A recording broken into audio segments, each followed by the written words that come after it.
You open your eyes, the familiar pressure creeping in again, the weight, the stiffness, the ache. It's the same feeling you've come to expect every morning. A stiff neck that doesn't quite feel like it's your own. You didn't sleep poorly, but you wake up with a body that feels like it was stretched just a little too far. You roll over, trying to shake it off, but it's there, the dull ache that's so familiar, you almost don't notice it at first. It's a constant companion that's been with you for months, if not longer. You've tried everything, different pillows, sleeping positions, stretching routines. But nothing seems to help. You think about the food you ate last night, the snacks you had before bed, the heavy meal for dinner. It wasn't just the posture that's to blame. Could it be the food you're eating? Historians still argue whether diet truly plays a role in chronic pain, or if it's just a byproduct of aging. Some suggest that inflammation caused by certain foods can lead to muscle stiffness and discomfort.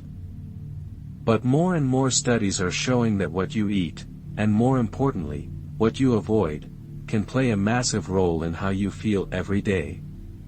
And today, you're about to dive into something that could change everything. Because it turns out that certain foods, the ones you probably enjoy, are actually making your neck pain worse. In fact, they could be the silent culprit behind the discomfort that greets you every morning. So, before you get comfortable, take a moment to like the video and subscribe, but only if you genuinely enjoy what I do here. Let me know in the comments, how long have you been dealing with neck pain? What foods do you think might be contributing to it? I hope that through my sharing, you will gain a clearer understanding of your own situation or that of your loved ones, along with ways to overcome the challenges you may be facing. I wish you success, happiness, and peace. You roll out of bed and stretch your arms up, but the movement feels sluggish. Like your muscles are holding on to something they don't want to let go of. You've been told that it's just part of getting older, that tight muscles are something to expect as time goes on. But it doesn't have to be this way, does it? You think about the food you've been eating. Maybe it's just a coincidence, you think.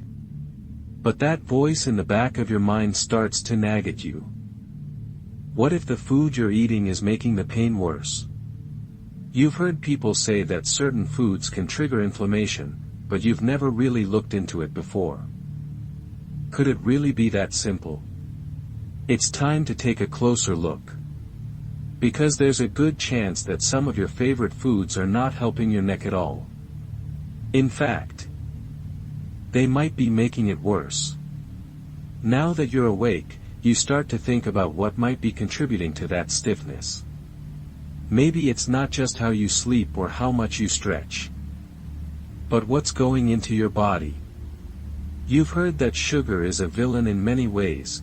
Too much of it can mess with your blood sugar, your energy levels, even your skin. But could it be playing a part in your neck pain? You didn't want to admit it at first, but as you think back, you realize that your neck tends to feel especially tight after indulging in those sugary snacks. The cakes, the cookies, the soda, the little sweet treats you can't seem to resist. It feels like a harmless pleasure, right? But is it really? Historians still argue whether sugar, in all its modern forms, has contributed to chronic pain in a way that ancient societies couldn't even have imagined. Before refined sugar entered our diets, people lived without the constant sugar spikes that we now experience. In fact, ancient cultures used honey as a sweetener, and even then, it was considered a rare luxury. But now, sugar is everywhere, often hidden in the foods we eat every day. The problem with sugar, you see, is that it triggers inflammation in the body. And inflammation is the hidden enemy of your neck, your muscles, and your joints.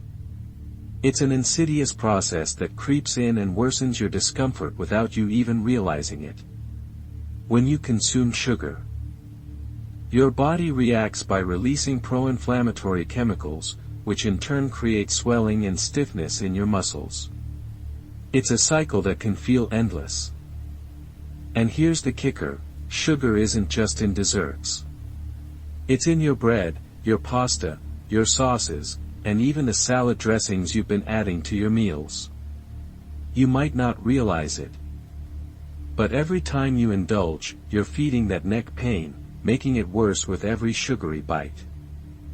You try to recall the last time you had a dessert without sugar or a snack that didn't leave you feeling sluggish afterward. It's harder than you thought. But today, you're going to start paying attention to what's fueling the stiffness in your neck. The first step is to cut back on sugar. Not completely, necessarily, but just being more mindful of the sugars that sneak into your daily routine. Start by looking at the labels of everything you eat. You might be surprised by how many seemingly innocent foods have added sugars in them. Your next step: figuring out how to satisfy your sweet cravings without all the downsides. It's time to start replacing those sugary treats with natural alternatives. Fruit, for example, is packed with natural sugars and fiber that your body can process much more efficiently. Not only will this help reduce inflammation, but you'll also feel better overall. And just like that, the path to a more pain-free neck begins to take shape. Later in the day, you're in the kitchen making lunch, standing at the counter while massaging your shoulder with one hand and holding a can of soup in the other.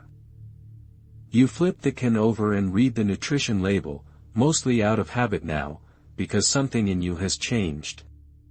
You're looking for the sugar, yes, but now something else catches your eye: sodium. You remember your doctor once mentioning salt in relation to your blood pressure, but could it be affecting your neck too? It seems unlikely. Salt and muscle pain. What's the connection? Well, here's the surprise: it's more real than you think. Historians still argue whether ancient civilizations had anything resembling our modern sodium intake. The Romans, for instance, consumed salt regularly, but they didn't have boxed dinners or instant noodles. Their salt came from preserved meats and traded sea minerals. What they didn't have were chemically enhanced, low-fat soups and flavored rice mixes packed with preservatives, stabilizers, and sky-high sodium levels. Today, excess sodium is a stealthy saboteur. It causes water retention and bloating, not just in your belly or your fingers, but within your muscles, including the ones in your neck. Fluid retention tightens the tissues around your joints and spine, and that stiffness you've been chalking up to aging. It might just be your salt habit showing up to the party uninvited. You look again at the soup can. One serving, 860 milligrams of sodium. 2 servings per can. You do the math. That's almost your entire day's worth, just in lunch. And that's the trap. Foods labeled as light or healthy often compensate for reduced fat by increasing sodium for flavor. So that healthy microwave meal you reached for because it's low calorie, it might be preserving more than your appetite. It could be locking up your flexibility. You set the can down, reach for a cutting board, and start slicing fresh vegetables instead. A little garlic, a squeeze of lemon, and suddenly lunch looks different. It smells different. It feels different. Maybe not as convenient, but definitely kinder to your body. You make a note to review the other usual suspects in your pantry: deli meats, pickles, cheese spreads, even seemingly harmless crackers. It's astonishing how many of them sneak salt into every bite. You laugh softly. You never thought of crackers as neck-tightening snacks, but here we are. One of the monks from an old story comes to mind, the kind who preserved meat in barrels of salt to make it through the winter. He didn't know about neck stiffness. He just wanted his food not to rot. Now you have the privilege of modern options, and a growing awareness. Salt isn't evil. It's essential. But too much. Especially the processed kind. That's where trouble starts. It's not just your neck, it's your hydration, your blood flow, your cellular response. You've been walking around like a tightly packed sponge. And every salty bite squeezes you tighter. That tension in your upper back. That pull between your shoulder blades. That crackling noise when you tilt your head. It might not be your spine crying out for yoga, it might just be sodium. You make your simple lunch, sit down at the table, and for the first time in a while, you feel like you're eating with your body instead of against it. You chew slower. You breathe easier. Your shoulder feels just a little less bound. And you realize, this isn't about cutting everything out. It's about giving your body a break. Because even your neck deserves to feel light again. As you finish your meal, something begins to dawn on you. It's not just sugar and salt that are sabotaging your neck, it's also the oils that have crept into your diet, often disguised as healthy fats. You know the ones. The cooking oils, the dressings, the buttery spreads. The promise of health, the promise of ease. But could these oils be adding to your discomfort? You stand up, rinse your plate, and start to think about the oils you've been using. Olive oil, avocado oil, canola oil, these are the usual suspects. You've heard they're good for heart health. That they're supposed to lower cholesterol and promote overall well-being.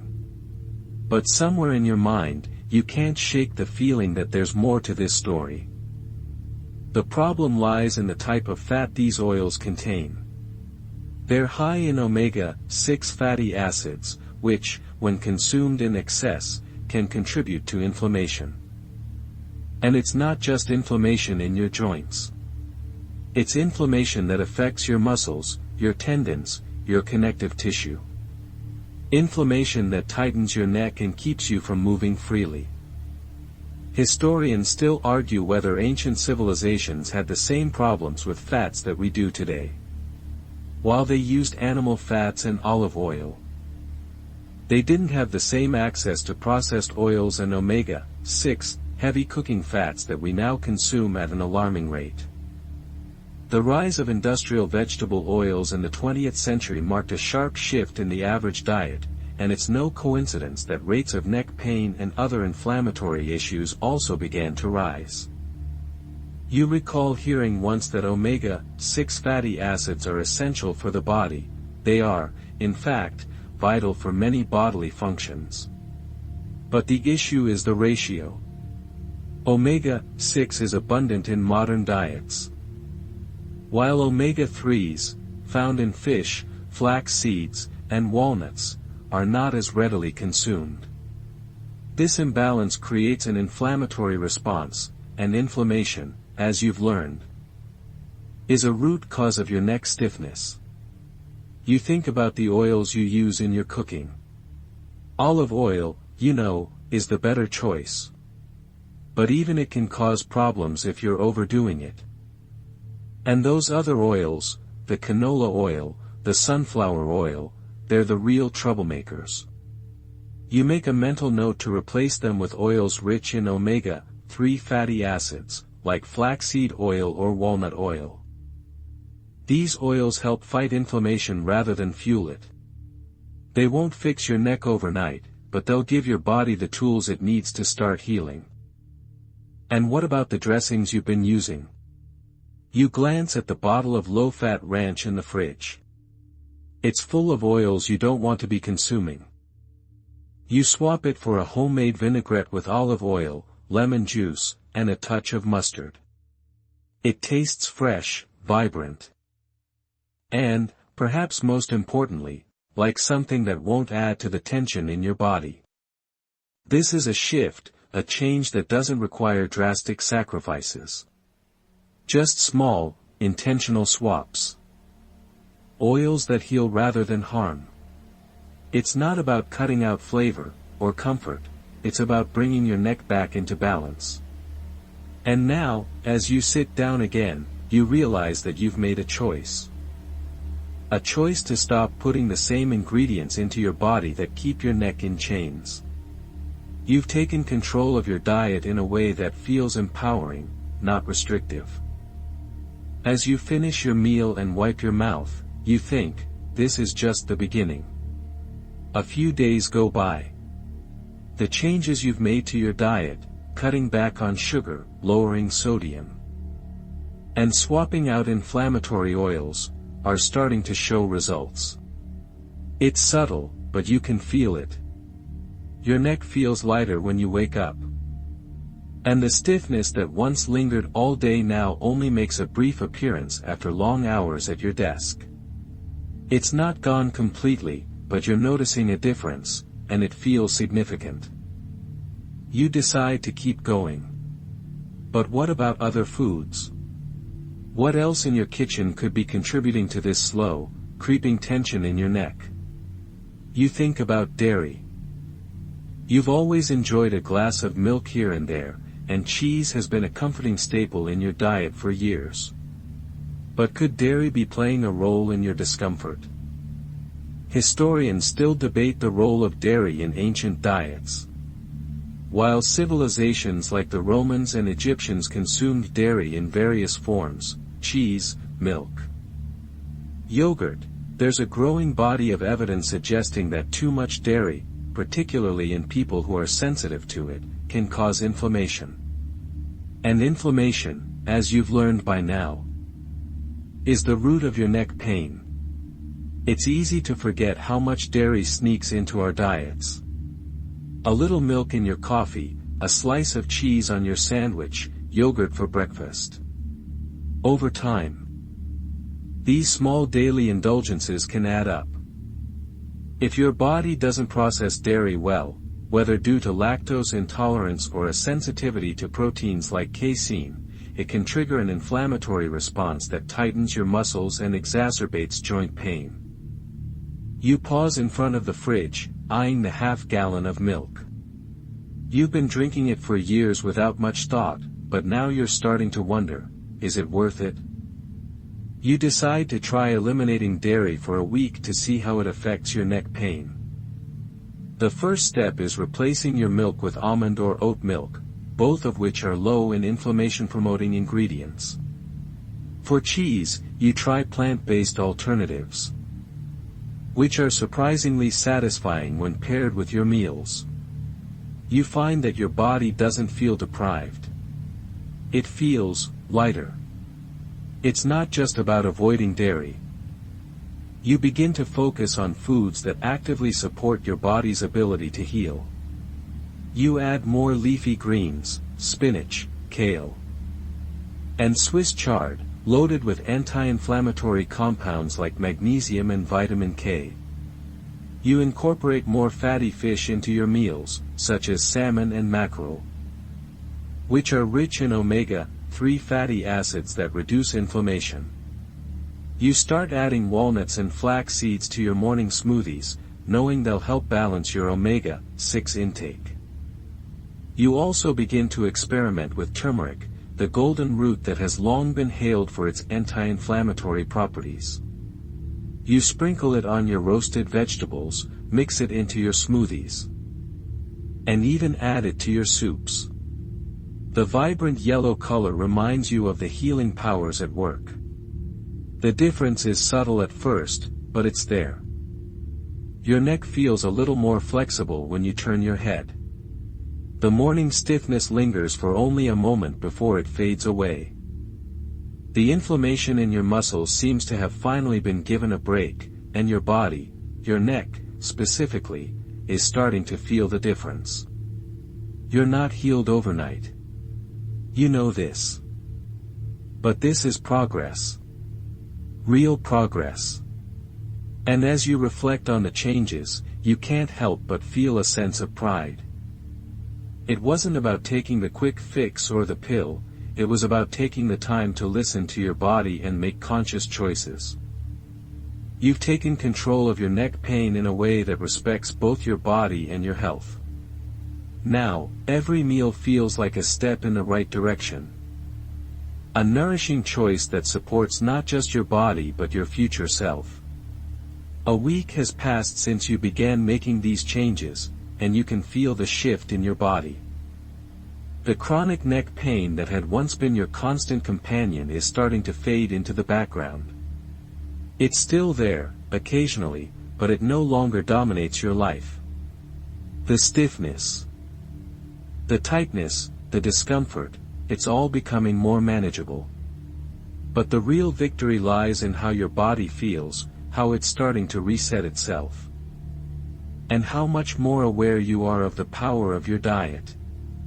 You sit at the kitchen table, enjoying a breakfast of avocado toast topped with a handful of flax seeds, a sprinkle of turmeric, and a drizzle of olive oil. It's simple. It's nourishing. And it feels right. You've made this one small change, replacing your usual breakfast with anti-inflammatory foods that support your neck, and the effects are profound. You feel lighter, more energized. And most importantly, more at ease in your own body. As you sip your herbal tea, ginger and turmeric, with a hint of lemon, you can't help but smile. You realize that the old habits, the ones that contributed to your neck pain, are starting to fall away. The sugar-laden snacks, the processed meals, the oils that fueled inflammation, they're no longer a part of your daily routine. And what has replaced them is a feeling of control, of ownership over your health. You're also learning to listen to your body in new ways. Before, you had simply accepted that neck pain was part of the aging process. But now, you see it differently. You understand that what you put into your body has the power to either nourish or hinder your health. You feel empowered to make choices that support your well-being. And that makes all the difference. Historians still debate whether ancient cultures understood the power of food the way we do today. They didn't have the scientific knowledge or modern tools to analyze how certain foods affect the body. But what they did have was intuition. They understood that food could either heal or harm. And they based their diets on what nourished them and made them feel strong. And now, you're part of that long tradition. You're learning to use food as a tool for healing, specifically healing your neck. Every meal you eat now feels like a step toward regaining the strength and flexibility you thought you'd lost. The tightness in your neck is slowly but surely becoming a thing of the past. But there's more to this journey. As you continue on this path, you'll find that the benefits extend beyond just your neck. You'll feel more vibrant, more energized, and more at peace with your body. The food you eat will support not just your neck, but your overall health, helping to fight inflammation, boost your immune system, and provide the nutrients your body needs to thrive. The transformation isn't just physical. It's mental and emotional, too. You begin to feel a sense of calm that you hadn't experienced in a long time. The constant worry about your neck pain starts to dissipate. And in its place is a renewed sense of vitality. You know that your neck pain, while not entirely gone, is no longer the defining feature of your day. It's just a minor inconvenience. Something that's becoming more manageable with every choice you make. As you finish your meal, you reflect on how far you've come. It's been a journey of small, intentional changes. And those changes have added up to something meaningful. You've taken control of your neck pain, and in doing so, you've taken control of your health. You stand up from the table. Stretch your arms above your head, and give your neck a gentle roll. It feels different now, looser, more fluid. You can move without that familiar ache that used to hold you back. You feel stronger, more capable. And it's all thanks to the changes you've made in your diet. Now, as you prepare for the day ahead, you feel ready. Ready to move, ready to live, ready to take on whatever comes next. Your neck doesn't own you anymore. You own it.